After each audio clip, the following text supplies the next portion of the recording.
Good morning, नमस्कार। कैसे हैं आप सब? ठीक होंगे।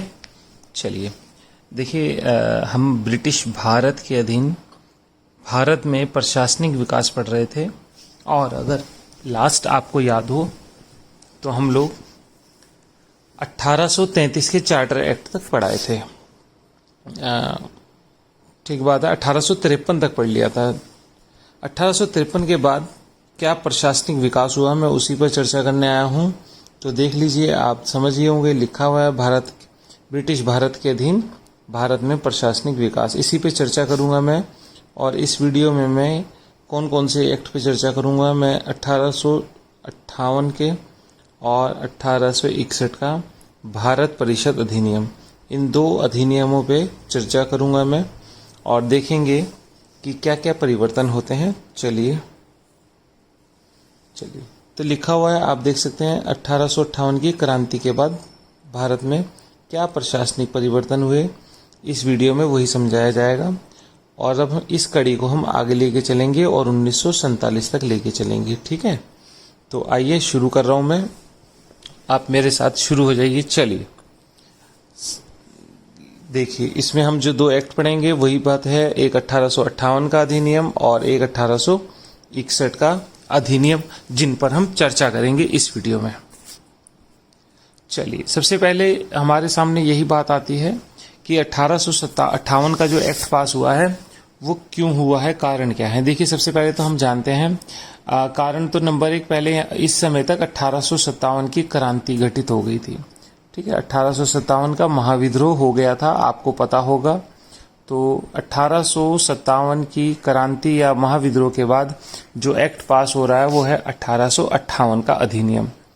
अब 1858 का अधिनियम है, डेफिनेटली 1857 की क्रांति हुई है तो भारत में इतना बड़ा विद्रोह फूट पड़ा है, एक कंपनी यहाँ पर शासन कर रही है और उसके खिलाफ इतना बड़ा विद्रोह फूट पड़ा है, तो ये चर्चा का विषय बन जाएगा कि क्या कारण है, ऐसा क्या शासन कर रही है ईस्ट इंडिया कंपनी जो इतना बड़ा विद्रोह फूट गया है।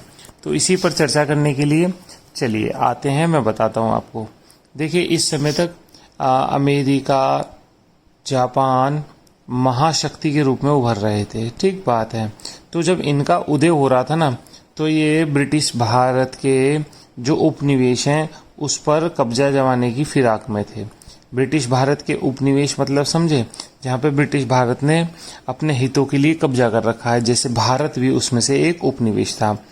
तो जब अमेरिका, जापान जैसे देशों का उदय हो रहा है तो ब्रिटेन के लिए ये महती आवश्यकता हो गई है कि वो अपने उपनिवेशों पर कड़ा शिकंजा कड़ा करे। अब शिकंजा कड़ा करे तो इसी कड़ी में आपको समझना चाहिए कि 1857 की क्रांति के बाद ब्रिटिश भारत में ब्रिटिश नियंत्रण को बढ़ाया जाएगा। तो कहीं विचारक कहने लगे कि ईस्ट इंडिया कंपनी को समाप्त कर दो। ठीक है, तो उसी संदर्भ में हमें ये समझना चाहिए 1858 का चार्टर अधिनियम। और क्या कारण थे, देखिए, भारत में ब्रिटिश उद्योगपतियों का पैसा लगा हुआ था। आप जानते हैं, ब्रिटिश उद्योगपतियों का पैसा लगा हुआ था। तो ब्रिटिश उद्योगपतियों का पैसा लगा हुआ था, जिनका पैसा लगा हुआ है और इतना बड़ा विद्रोह फूट गया है भारत में, तो उद्योगपतियों का ब्रिटिश सरकार पे दबाव बनने लगा कि भाई या तो कोई ऐसी व्यवस्था करो कि दोबारा ऐसा विद्रोह ना हो, ईस्ट इंडिया कंपनी पर हमें भरोसा नहीं है, ये अपने शोषण के लिए हमारे पैसे को भी डुबा देगी। आपको पता है ये विद्रोह छोटा मोटा नहीं था। सिंधिया ने क्या कहा था, सिंधिया ने कहा, जो कैनिंग गवर्नर जनरल थे उन्होंने कहा था कि अगर इस विद्रोह में सिंधिया भी विद्रोहियों के साथ हो जाता तो हमें बोरी बिस्तर पैक करना पड़ जाता। तो आप समझ गए हैं, अगर ब्रिटिश ईस्ट इंडिया कंपनी पराजित हो जाती यहाँ पर, तो जितने उद्योगपतियों ने पैसा लगा रखा था वो सब पैसा क्या हो जाता, उनका डूब जाता। तो इसलिए उद्योगपतियों का दबाव पड़ने लगा ब्रिटिश की सरकार पर कि भाई आप प्रशासन जो है अब ईस्ट इंडिया कंपनी से अपने नियंत्रण में ले लीजिए। तो इसी के तहत अब हम शुरू करते हैं कि क्या किया ब्रिटेन की संसद द्वारा। ठीक है, चलिए देखिए, ब्रिटेन में परिवर्तन, ब्रिटिश सरकार में क्या परिवर्तन हुए पहले मैं उसे बताता हूं, फिर मैं आगे चलूंगा। देखिए, अभी तक क्या स्थिति थी पहले हम देखते हैं। 1858 या 57 से पहले क्या स्थिति थी ब्रिटेन में। ठीक है, ब्रिटेन में एक बोर्ड ऑफ डायरेक्टर होता था और एक बोर्ड ऑफ कंट्रोल होता था। बोर्ड ऑफ कंट्रोल की स्थापना आपको याद होगा 1784 के पिट्स इंडिया एक्ट द्वारा हुई थी। ठीक बात है। बोर्ड ऑफ डायरेक्टर जो था वो व्यापारिक निर्णय भारत में भेजता था। भारत में कौन था? गवर्नर जनरल था और उसकी परिषद हुआ करती थी। तो ये गवर्नर जनरल अपनी परिषद के माध्यम से भारत में शासन कर रहा था और इसको जो व्यापारिक निर्देश जो हैं बोर्ड ऑफ डायरेक्टर से प्राप्त होते थे तथा राजस्व के सैनिक और गैर व्यापारिक निर्देश जो हैं बोर्ड ऑफ कंट्रोल से प्राप्त होते थे। इस प्रकार से ये दोहरा नियंत्रण था भारत पर। ठीक होगी बात। अब ब्रिटेन में क्या चेंज हो रहे हैं हम उसे समझ लेते हैं। देखिए, एक दो चीज़ें पहले मैं आपको बता दूं। जब 1857 का विद्रोह हुआ तो उस समय ब्रिटिश पीएम कौन थे? ब्रिटिश पीएम थे पामस्टन। ठीक बात है। पामस्टन पर बहुत दबाव आने लगा कि 1857 का विद्रोह फूटा है तो आपको अब सारा नियंत्रण सीधे ब्रिटिश संसद के अधीन ले लेना चाहिए, ईस्ट इंडिया कंपनी को समाप्त कर देना चाहिए। पामस्टन इसी उद्देश्य से एक बिल लाए, संसद में बिल लाए और वो बिल पास नहीं हो पाया। ठीक बात है। हाउस ऑफ कॉमन में हो गया, हाउस ऑफ लॉर्ड में बिल पास नहीं हुआ। ठीक बात है। बिल पास नहीं हुआ तो पामस्टन जो है, पामस्टन को रिजाइन करना पड़ा और पामस्टन की जगह अब जो ब्रिटिश पीएम बनेंगे उनका नाम होगा लॉर्ड डर्बी। तो अब ब्रिटिश पीएम कौन है? ब्रिटिश पीएम है लॉर्ड डर्बी। अब लॉर्ड डर्बी जो एक्ट पास कर रहे हैं वही है 1858 का अधिनियम। ठीक होगी बात। तो अब 1857 की क्रांति के समय जो पीएम थे उनका नाम तो था पामस्टन और उसके तुरंत बाद 1858 का जो अधिनियम ला रहे हैं वो ला रहे हैं ब्रिटिश पीएम लॉर्ड डर्बी द्वारा पास हुआ है। ठीक बात है। चलिए प्रावधान पे आते हैं। अब 1858 के अधिनियम द्वारा बोर्ड ऑफ डायरेक्टर और बोर्ड ऑफ कंट्रोल दोनों को क्या कर दिया गया? समाप्त कर दिया गया। यानी कि दोहरा शासन समाप्त हो रहा है। ठीक होगी बात। दोहरा शासन समाप्त हो रहा है। ऐसा क्यों हो रहा है हम देखते हैं। एक्चुअल में ईस्ट इंडिया कंपनी का शासन अब समाप्त हो रहा है। 1858 के अधिनियम द्वारा ईस्ट इंडिया कंपनी का शासन को क्या किया जा रहा है? समाप्त किया जा रहा है। तो ईस्ट इंडिया कंपनी का शासन समाप्त किया जा रहा है तो पुरानी प्रशासनिक व्यवस्था भी समाप्त हो रही है, जिसके क्रम में बोर्ड ऑफ डायरेक्टर और बोर्ड ऑफ कंट्रोल ये दोनों के दोनों समाप्त हो रहे हैं। ठीक होगी बात। तो अब आपको यहाँ से क्वेश्चन भी पूछा जा सकता है, ये बोर्ड ऑफ कंट्रोल की स्थापना कब हुई थी? 1784 के पिट्स इंडिया एक्ट द्वारा हुई थी और इसे कब समाप्त किया गया है? इसे 1858 के अधिनियम द्वारा बोर्ड ऑफ कंट्रोल को समाप्त किया जा रहा है। एक क्वेश्चन ये भी हो जाता है। उसके बाद अब ब्रिटेन में board of director, board of control समाप्त किया गया तो क्या किया गया? एक पद बनाया गया जिसे कहा गया भारत सचिव। ठीक बात है। और इसकी सहायता के लिए एक परिषद बनाई गई ब्रिटेन में। परिषद में कितने सदस्य थे? परिषद में 15 सदस्य की परिषद बनाई गई। ठीक होगी बात। भारत सचिव और परिषद, इसे सारी शक्तियां जो अब तक बोर्ड ऑफ डायरेक्टर और बोर्ड ऑफ कंट्रोल को थी वो सारी की सारी शक्तियां इसे परिषद को और भारत सचिव को ट्रांसफर कर दी गई। ठीक होगी बात। अब जो ये परिषद थी इसमें 15 सदस्य थे। 15 सदस्यों में से 7 सदस्य तो आने थे ब्रिटेन ईस्ट इंडिया कंपनी के।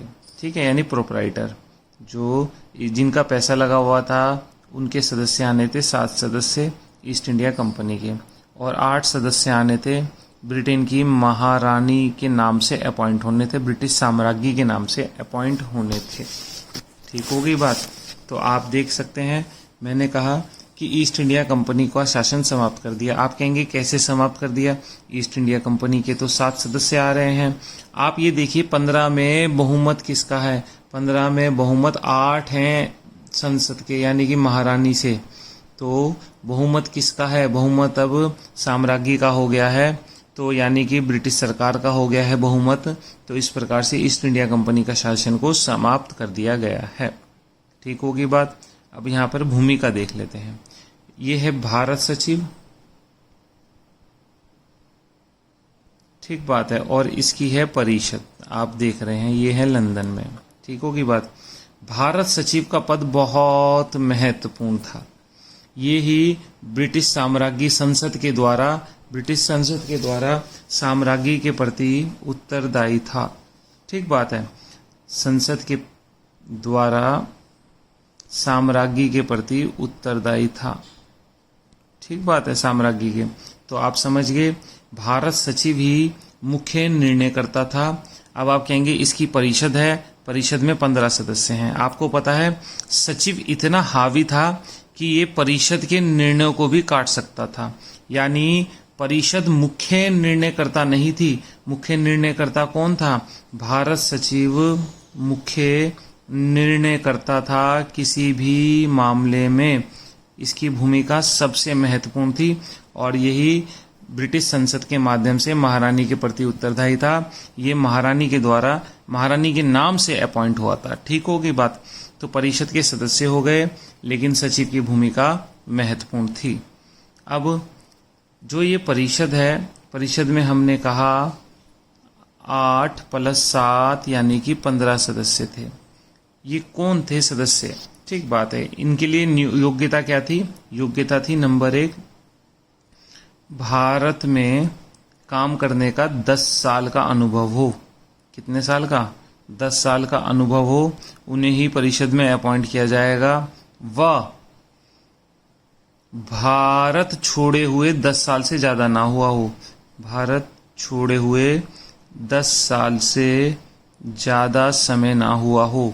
ठीक होगी बात। इसका मतलब आप समझे, ऐसा व्यक्ति जो 10 साल तक भारत में सेवा करके गया हो और भारत से गए हुए उसे 10 साल से कम का समय हो, 10 साल से ज्यादा का समय ना हुआ हो। ठीक हो गई बात। उसके अलावा आप देखिए नेक्स्ट क्या प्रावधान था।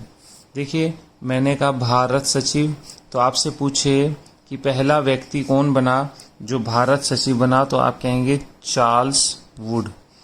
चार्ल्स वुड पहले भारत सचिव बनेंगे, याद रखिएगा इसे आप। ठीक हो गई बात। उसके अलावा इसमें क्या प्रावधान थे वो देख लेते हैं। चलिए आगे चलता हूं मैं। देखिए भारत में परिवर्तन। भारत में परिवर्तन क्या हुआ? भारत में गवर्नर जनरल था। गवर्नर जनरल को अब क्या कहा जाने लगा? वाइसराय कहा जाने लगा। देखिए अगर आप बुक्स का अध्ययन करेंगे तो आप कहेंगे कि वाइसराय शब्द कहीं मिलता ही नहीं, सरकारी कागजों में भी वाइसराय शब्द नहीं मिलता है। ठीक है, लेकिन कहीं जगह पे वाइसराय शब्द का यूज भी होता है, तो इसलिए मैं वाइसराय कह रहा हूं। अब पहले गवर्नर जनरल जो था वो, देखिए पहले जो गवर्नर जनरल था वो किसका? Appointed by east India company. अब वाइसराय, वाइसराय किसका? अपॉइंटेड बाय महारानी, यानी ब्रिटेन की साम्राज्ञी। तो अब ब्रिटेन की साम्राज्ञी द्वारा अपॉइंटेड हो गया वाइसराय। तो इसका क्या फर्क आया? इसकी प्रतिष्ठा बढ़ गई है, प्रतिष्ठा। ठीक होगी बात। किसकी? वाइसराय की प्रतिष्ठा बढ़ गई है, मान सम्मान बढ़ गया है। पहले एक कंपनी के द्वारा अपॉइंट था, अब ब्रिटेन की महारानी द्वारा अपॉइंट है। उसके अलावा आप कहेंगे कि इसकी शक्ति में क्या परिवर्तन हुआ? शक्ति में कोई परिवर्तन नहीं हुआ। देखिए भारत सचिव होता था लंदन में, हमने भी बात करी, और भारत में कौन था सर्वोच्च पद? वो था वाइसराय। ठीक बात है। तो भारत सचिव के निर्देश पर इसे काम करना होता था। सब सर्वोच्च शक्तिशाली पद पता है कौन सा था? इस समय भारत सचिव ही था। भारत सचिव अपनी परिषद की भी अवहेलना कर सकता था, और अगर उसे लगता है कोई मामला ऐसा है तो वो वायसराय के निर्णय को भी काट सकता था। इतना शक्तिशाली पद था भारत सचिव का पद, और यही संसद के प्रति महारानी के द्वारा अपॉइंट था। संसद के माध्यम से महारानी के प्रति या ब्रिटेन की साम्राज्ञी के प्रति उत्तरदायी था। तो बाकी वायसराय की, गवर्नर जनरल से वायसराय बनने से इसकी मान प्रतिष्ठा तो बढ़ी है, लेकिन ऐसा कुछ नहीं हुआ कि इसके कार्य क्षेत्र जू के तू रहे। भारत में अभी इसकी शक्तियों में कोई परिवर्तन नहीं किया गया है। अगला जब हम एक्ट पढ़ेंगे ना 1861 का, तो उसमें लंदन में कोई चेंज नहीं होगा और भारत में मुख्यतः चेंज होंगे, वो मैं अगले एक्ट में पढ़ाऊंगा। चलिए, इसमें अब आपसे पूछे पहले वायसराय कौन बने, तो पहले वायसराय आप कैनिंग को ही कहेंगे। कैनिंग ही अंतिम गवर्नर जनरल, क्योंकि 1857 का विद्रोह इन्हीं के समय हुआ था, तो अंतिम गवर्नर जनरल भी कैनिंग और प्रथम वायसराय भी कैनिंग कहलाएंगे। ठीक होगी बात, फैक्चुअल है, तथ्य हैं, आप समझिए। कैनिंग 1856 से 62 तक रहेंगे। 56 से 57 तक ये गवर्नर जनरल अब सर्व करेंगे भारत में, और 58 से 62 तक ये एज ए वायसराय सर्व करेंगे। ठीक होगी बात। चलिए नेक्स्ट, साम्राज्य की घोषणा। देखिए, साम्राज्य की घोषणा बहुत इंपॉर्टेंट है।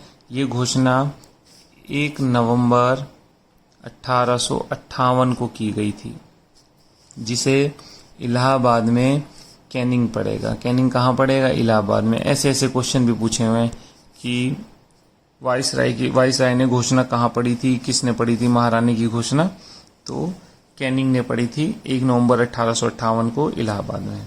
क्या था इस घोषणा में वो देख लेते हैं, इंपॉर्टेंट बात है।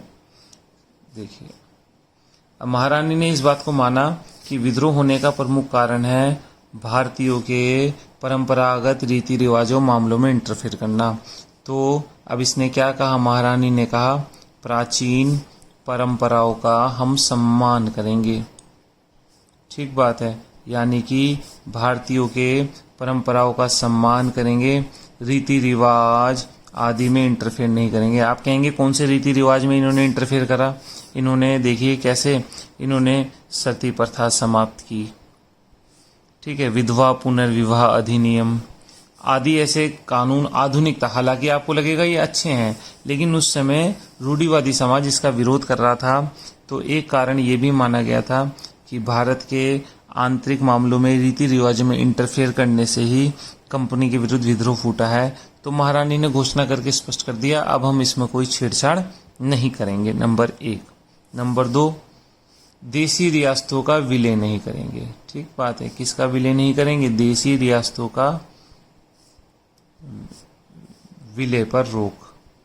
ठीक है, आपने देखा पहले सहायक संधि, फिर डलहौजी की हड़प नीति। तो ऐसा माना गया कि देखिए, बहुत से देसी रियासतों ने ब्रिटिश सरकार का विद्रोह को दबाने में सहयोग किया था। तो ऐसा माना गया कि अब ये देसी रियासतों को अपनी सुरक्षा के कवच के रूप में यूज किया जाए, यानी इनके विलय पर रोक लगाई गई। और आप देखेंगे स्वतंत्रता आंदोलन तक देसी रियासतें बहुत बड़े स्तर पर ब्रिटिश सरकार का समर्थन करती रहेंगी। ठीक बात है। उसके अलावा महारानी ने क्या कहा था? महारानी ने कहा था सिविल सेवा में भारतीयों को समान दर्जा दिया जाएगा। अभी तक सिविल सेवा में जो भेदभाव था, अब वो समान कैडर और समान दर्जा दिया जाएगा भारतीयों को भी ब्रिटिश सिविल सेवकों के समान। ठीक होगी बात, तो आप देख सकते हैं। इसके अलावा और क्या कहा था? कहा था भारतीय जनता के लिए शिक्षा और उन्नति के दरवाजे खोलेंगे। शिक्षा व उन्नति के मार्ग खोलेंगे। ठीक होगी बात।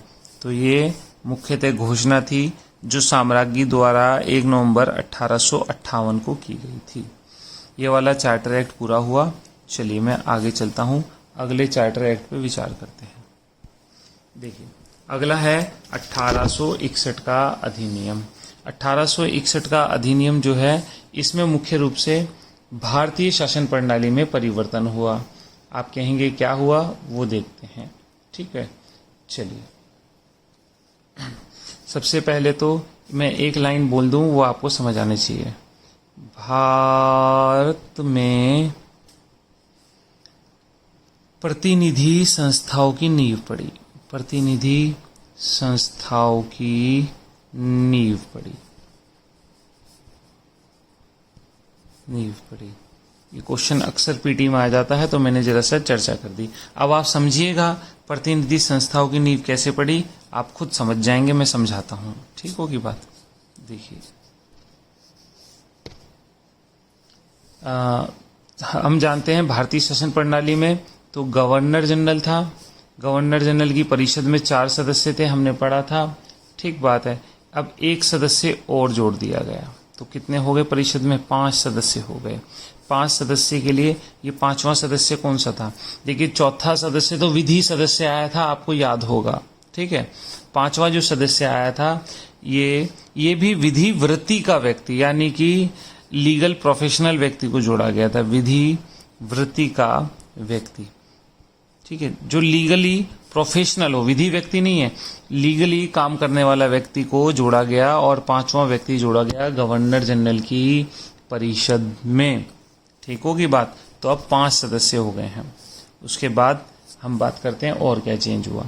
देखिए, ये कहा गया गवर्नर जनरल को कि वो अपनी परिषद के साथ मिलकर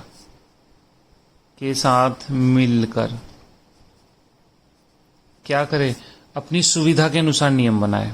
छूट दे दी गवर्नर जनरल को, सुविधा अनुसार क्या करे, नियम बनाए। उसे कहा कि इस तरह के विद्रोह ना हो, तो आप अपनी सुविधा के अनुसार नियम बनाइए, ठीक है, जिससे शासन करने में सुविधा हो। तो अब गवर्नर जनरल ने इसी सुविधा के अनुसार क्या किया, वो देखते हैं। आप जानते हैं उसकी परिषद के सदस्य हैं, परिषद के सदस्य कितने हो गए थे? 5 सदस्य हो गए थे। पहले क्या होता था, सारे मिलकर काम करते थे। अब क्या कर दिया, सबको अलग अलग दे दिया। किसी को वित्त का काम दे दिया, किसी को स्वास्थ्य का काम दे दिया, किसी को गृह मंत्रालय दे दिया। इस तरह से हर परिषद के सदस्य को अलग अलग कार्य दे दिया गया। एक सदस्य को पृथक रूप से काम दे दिया गया कि आप अब इस काम के लिए जिम्मेदार हैं, आप इस काम के लिए जिम्मेदार हैं, A, B, C इस तरह से अलग अलग काम के लिए जिम्मेदार हैं। तो इससे क्या पता लग रहा है, हर कोई अपने विभाग का हेड हो गया। तो इसी से विभागीय प्रणाली की नींव पड़ी। किसकी नींव पड़ी? विभागीय प्रणाली की नींव कहते हैं इसे। कहीं कहते हैं विभागीय प्रणाली की नींव, या इसे मैं कह सकता हूं मंत्रिमंडलीय व्यवस्था की नींव पड़ी। कौन सी व्यवस्था की? मंत्रिमंडलीय व्यवस्था की नींव पड़ी इसके द्वारा। तो इंग्लिश में कई बार कह देते हैं पोर्टफोलियो सिस्टम का डेवलप किसने किया? तो पोर्टफोलियो सिस्टम का डेवलप कैनिंग के समय हुआ है। विभागीय प्रणाली कह लूं या मंत्रिमंडलीय प्रणाली कह लूं, ठीक होगी बात। चलिए, इसके अलावा और क्या किया गया? देखिए, गवर्नर जनरल को कहा गया कि आप विधायी कार्य करेंगे। कौन से कार्य? जब विधायी कार्य करेंगे तो क्या करना है उन्हें, वो देख लेते हैं। यानी कि कानून बनाते समय आप जानते हैं गवर्नर जनरल है और उसकी परिषद के सदस्य हैं। फिर ये कहा गया कि आप कम से कम 6 और अधिक से अधिक 12 सदस्य शामिल करेंगे, तब आप कानून बनाएंगे। तो इसीलिए इसे कहते हैं कि एक तरह से भारत में प्रतिनिधि संस्था तो नहीं मैं कह सकता, लेकिन एक तरीके से उनकी शुरुआत हो रही है, बीजारोपण हो रहा है। यानी कि ये जो 6 सदस्य यानी कि कोई कानून बना रहे हैं, तो सरकारी सदस्यों के अलावा ये अन्य सदस्यों को भी लाया जाएगा, कम से कम 6 और अधिक से अधिक 12। अब आप कहेंगे इन्हें कौन? इन्हें गवर्नर जनरल मनोनीत करेगा। देखिए, चुने हुए नहीं है ये, गवर्नर जनरल क्या कर रहा है? मनोनीत कर रहा है। अब आप कहेंगे कि कौन होंगे ये सदस्य, वही देखता हूं मैं आपको। देखिए, हम बात कर रहे हैं मिनिमम 6, मैक्सिमम कितने हो सकते हैं? मैक्सिमम हो सकते हैं 12। तो ये जो सदस्य हैं इनका तो कार्यकाल तो बताया गया कि भाई 2 साल के लिए आएंगे, यानी कि 2 ईयर के लिए आएंगे, चलिए ठीक बात है। दूसरा, ये क्या होंगे? ये गैर सरकारी सदस्य होंगे। अभी तक क्या आते थे?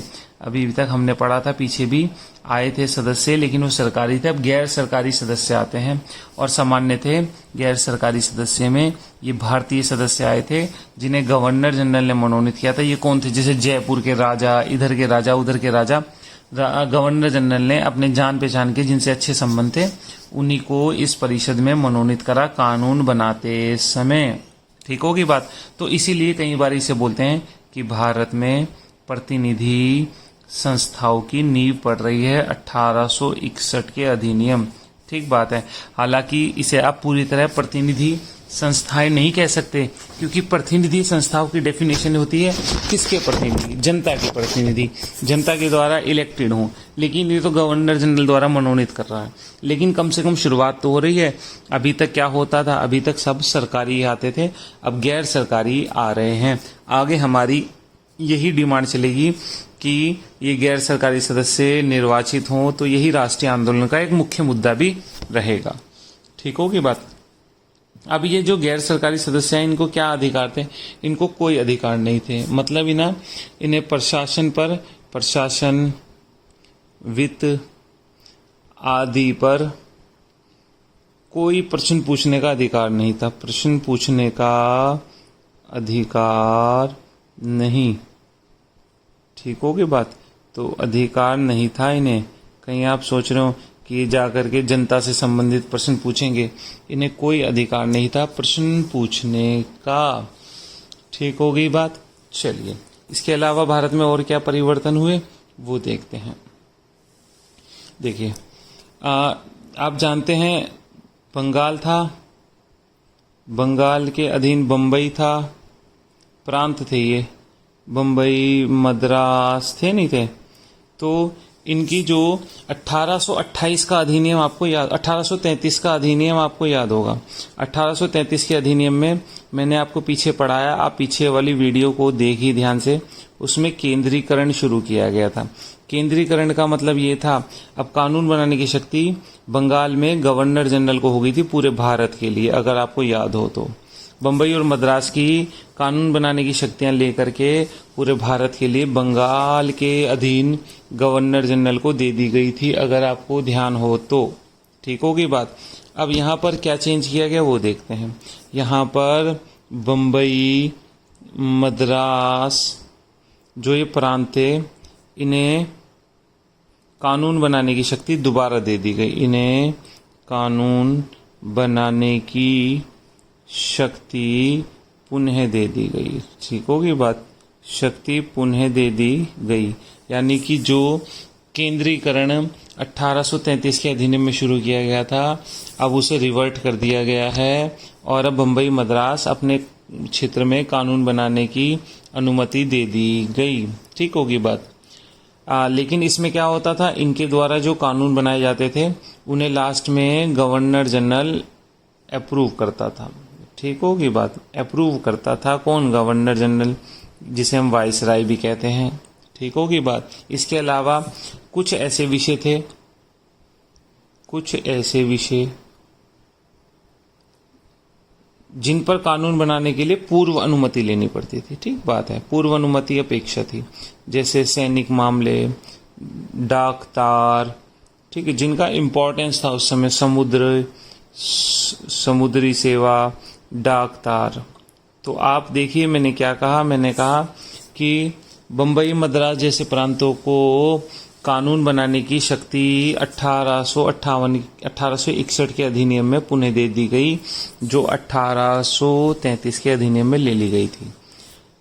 बम्बई मद्रास आदि प्रांत जो कानून बनाएंगे उन्हें, उन पर अंतिम रूप से हस्ताक्षर या अप्रूवल कौन करेगा? गवर्नर जनरल करता था, जिसे हम वाइसराय भी कहते हैं। कह रहा लेकिन कुछ ऐसे विषय थे जिन पर कानून बनाने से पहले ही गवर्नर जनरल की अनुमति, पूर्वानुमति लेनी पड़ती थी। वो कैसे मामले थे? सैनिक, समुद्री, डाकतार आदि, जो अखिल भारतीय महत्व के थे, जो भारत में ब्रिटिश सरकार की सुरक्षा से संबंधित मामले थे। चलिए, इसके अलावा गवर्नर जनरल को अध्यादेश की शक्ति भी दी गई। अध्यादेश की मतलब विधान परिषद से कोई कानून बनाना है और गवर्नर जनरल चाहे तो विधान परिषद की बिना अनुमति के खुद भी कानून बना सकता है, यानी अध्यादेश की शक्ति दी गई। हम पढ़ रहे हैं 1861 का अधिनियम। अध्यादेश की शक्ति कितने महीने तक था? अगर कोई अध्यादेश जारी किया जाता था तो उसे 6 माह तक प्रभावी रहता था। ठीक बात है, अगर 6 माह में उसे विधान परिषद ने अप्रूव कर दिया तो ठीक, अन्यथा वो समाप्त हो जाता था। तो आपसे पूछे गवर्नर जनरल को अध्यादेश जारी करने की शक्ति 1861 के अधिनियम द्वारा दी गई है। तो आपने देखा, मैंने आपको बताया क्या क्या परिवर्तन हुए 1861 के अधिनियम द्वारा। चलिए नेक्स्ट चलता हूँ, अन्य जानकारी। चलिए मैं 2-4 चीजें और बता देता हूँ। गवर्नर जनरल तो कैनिंग ही है इस समय, है ना। गवर्नर जनरल कौन है? कैनिंग है। तो कैनिंग के समय की कुछ और जानकारी हम देख लेते हैं, फिर हम आगे चलते हैं। देखिए, इस समय आईपीसी भारतीय दंड संहिता भी पास हुई है। कैनिंग के समय 1862 की है भारतीय दंड संहिता। ठीक होगी, कैनिंग के समय ही पास हुई है। इसके अलावा इंडियन हाई कोर्ट एक्ट भी पास हुआ है।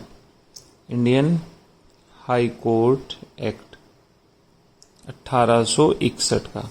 आप कहेंगे 1861 का हाई कोर्ट एक्ट अधिनियम पास हुआ। इसके द्वारा 1862 में कलकत्ता, बम्बई और मद्रास में हाई कोर्ट की स्थापना हुई। सबसे पुराना हाई कोर्ट कलकत्ता है, जो कि जुलाई 1862 का है, और बम्बई और मद्रास बाद के हैं। आप देख करके कमेंट करके बताइएगा मुझे डेट इनकी, आपको इनकी डेट भी याद करनी चाहिए। कलकत्ता हाई कोर्ट मेरे ख्याल से 1 जुलाई 1862 का है। ठीक होगी बात। तो ये हाई कोर्ट एक्ट पारित किया गया। आप कहेंगे हाई कोर्ट, पहले तो सुप्रीम कोर्ट भी बनाया था, उस पर भी देख लेते हैं। देखिए 1773 के एक्ट द्वारा 1774 में सुप्रीम कोर्ट की स्थापना हुई थी, अगर आपको याद हो। इसके अलावा सदर दीवानी न्यायालय हमने पढ़े पीछे, सदर निजामत न्यायालय, ये सारे न्यायालय थे। अब ये 1861 के एक्ट द्वारा ये सारे समाप्त कर दिए गए हैं। ठीक बात है, इन्हीं की जगह पे आया है हाई कोर्ट एक्ट 1861। ठीक होगी बात। अब आप हाई कोर्ट का जज बनना चाहता है कोई, तो इसके लिए क्या योग्यता रखी गई थी? देखिए, अगर कोई जज के पद पर है तो उसके लिए 5 साल का अनुभव होना जरूरी था, अगर कोई जज ही है तो, अगर वो हाई कोर्ट में अपॉइंटमेंट चाहता है। अगर कोई सिविल सेवक है तो उसके लिए 10 साल का अनुभव। ठीक है, हाई कोर्ट का जज बनने के लिए ये योग्यता रखी गई थी। अगर कोई मान लो बैरिस्टर ही है, किसी पद पर है, न्यायिक प्रणाली के पद पर है, तो उसके लिए 5 साल का अनुभव रखा गया था। और अगर कोई सिविल सेवक है तो उसके लिए 10 साल का अनुभव जरूरी है कम से कम। हाई कोर्ट में एक तो मुख्य न्यायाधीश होता था और 15 मैक्सिमम 15 अन्य न्यायाधीश हो सकते थे, ये प्रावधान किया गया था। ठीक होगी बात। इसके अलावा भी 1-2 चीज़ें और हैं, अगर कहें तो बता देता हूँ, देखते हैं। देखिए, एक व्यक्ति को और जान लेते हैं हम यहाँ पे, फिर हमारा काम बन जाएगा। उनका नाम है जेम्स विल्सन।